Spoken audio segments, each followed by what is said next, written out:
আসসালামু আলাইকুম। আমি আপনাকেই বলছি, আপনি যদি ৫ ওয়াক্ত নামাজি হন, মাশাআল্লাহ, আলহামদুলিল্লাহ। আর যদি আপনি নামাজ ছেড়ে দেন, নামাজ যদি আপনি না পড়েন, তাহলে এই হাদিসটি আপনার জন্য।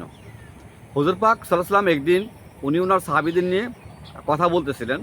তো হুজুর পাক সাল্লাল্লাহু আলাইহি ওয়াসাল্লাম উনি ওনার সাহাবীদেরকে উদ্দেশ্যে বললেন যে, মনে করো তোমার বাড়ির পাশ দিয়ে একটি নদী বয়ে গেছে।